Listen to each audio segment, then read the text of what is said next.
Dictation start होगी 5 second बाद।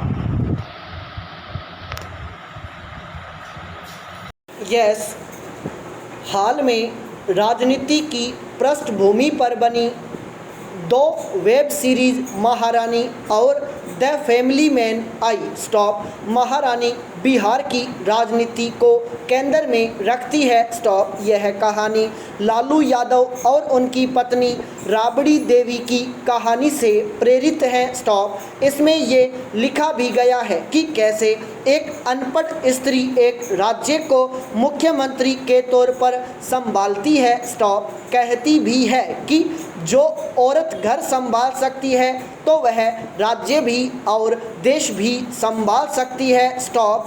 इसमें चारा घोटाला से लेकर बिहार की राजनीति की खूनी दौर को भी रेखांकित किया गया है स्टॉप।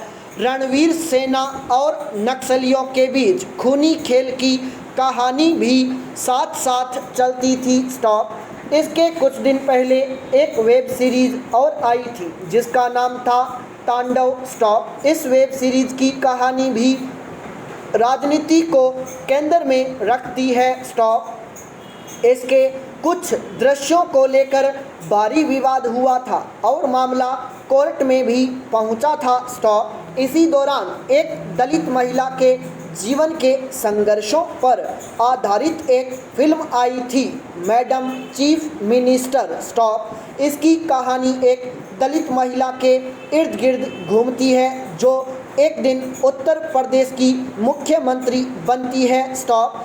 उपरोक्त तीनों वेब सीरीज का अलग हम विश्लेषण करें तो एक बात स्पष्ट रूप से समझ में आती है कि राजनीतिक घटना को या राजनीतिक चरित्रों को केंद्र में रखकर फिल्म बनाना बेहद मुश्किल काम है स्टॉप। इसकी कहानी और संवाद लिखने से लेकर पात्रों के चयन और फिल्मांकन में बहुत सतर्कता बरतने की ज़रूरत होती है स्टॉप।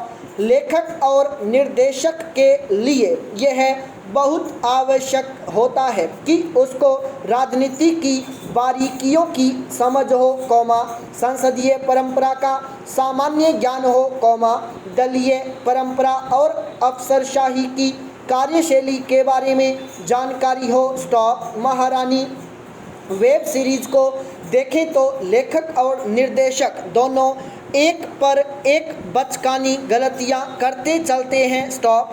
इस सीरीज में रानी भारती सरकार के खिलाफ 4-5 महीने के अंदर ही दूसरा अविश्वास प्रस्ताव आ जाता है स्टॉप।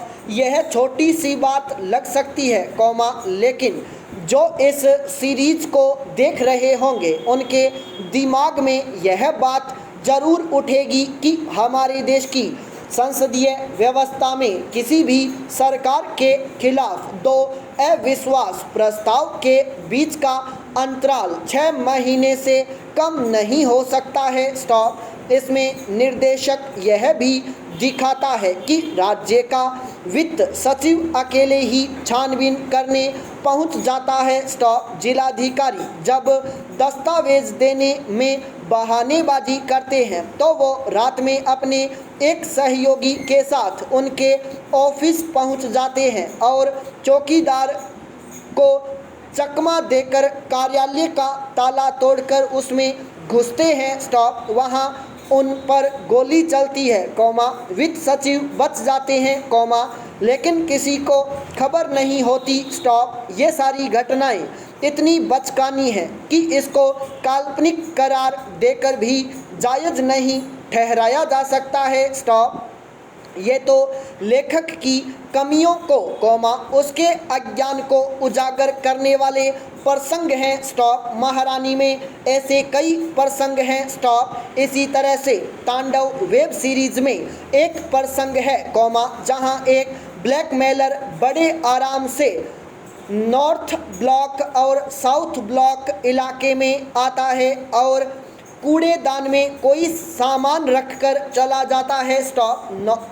नॉर्थ ब्लॉक और साउथ ब्लॉक दिल्ली का वह इलाका है जहां प्रधानमंत्री कार्यालय है, वित्त मंत्रालय, रक्षा और गृह मंत्री का दफ्तर है स्टॉप। ये इलाका बेहद सुरक्षित है, जो 24 घंटे सुरक्षा बलों की निगरानी में रहता है और वहां आसानी से कोई सामान रखकर चला जाए, यह आसान नहीं। स्टॉप।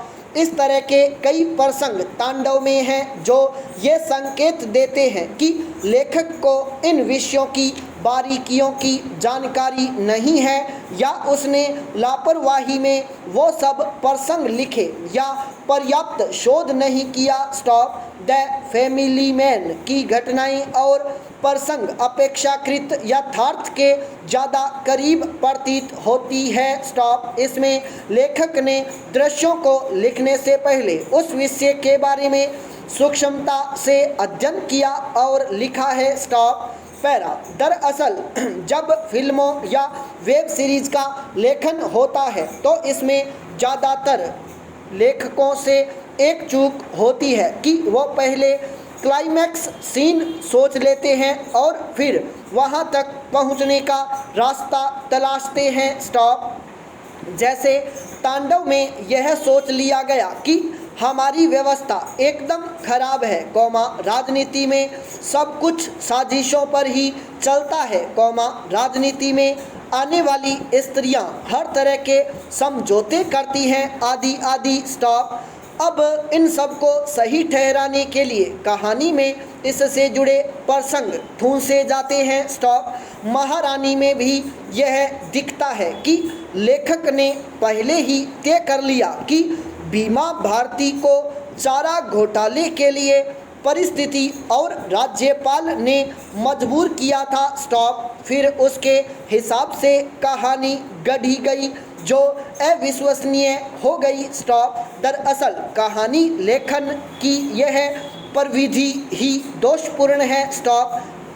कहानी का प्रवाह सहज होना चाहिए या किसी राजनीतिक घटना पर फिल्म या वेब सीरीज बना रहे हैं तो उस दौर में घटी घटनाओं के क्रम को ध्यान में रखकर कहानी का विकास करना चाहिए, दृश्यों की संरचना करनी चाहिए। स्टॉप। इन राजनीतिक वेब सीरीज या हाल की फिल्मों को देखकर ये लगता है कि हमारे देश की राजनीतिक व्यवस्था पूरी तरह भ्रष्ट है, लोकतांत्रिक व्यवस्था में समाज के सभी वर्गों को न्याय मिल पाए ये संभव ही नहीं है। स्टॉप। ज़्यादातर अज्ञानतावश और कुछ एजेंडा के तहत देश की व्यवस्था और संसदीय प्रणाली को भी नकार दिया जाता है। स्टॉप। इसके पहले भी इस स्तंभ में इस बात की चर्चा की जा चुकी है कि कैसे समाज के एक वर्ग के मन में देश और पुलिस व्यवस्था के खिलाफ जहर भरने का काम इन वेब सीरीज के माध्यम से किया जाता रहा है। स्टॉप। दरअसल राजनीति पर फिल्म बनाना बेहद श्रम साध्य कार्य है। स्टॉप। रोमांटिक फिल्में बनाना, घटना प्रधान और धार्मिक फिल्में बनाना अपेक्षाकृत आसान है। स्टॉप। जब आप राजनीति पर फिल्म बनाते हैं तो आपकी कल्पना शक्ति और यथार्थ को कहने की संवेदना की परीक्षा होती है। स्टॉप। आपको दोनों के बीच संतुलन कायम रखना पड़ता है। स्टॉप। इस संदर्भ में मुझे याद आती है गुलजार की फिल्म आंधी। स्टॉप। आंधी की नायिका में इंदिरा गांधी की छवि देखी गई थी। स्टॉप। उनकी वेशभूषा से फिल्मकार ने भी यही छवि गढ़ने की कोशिश भी की थी। स्टॉप। इस फिल्म की नायिका मालती देवी का जो महत्वाकांक्षी चरित्र गुलजार ने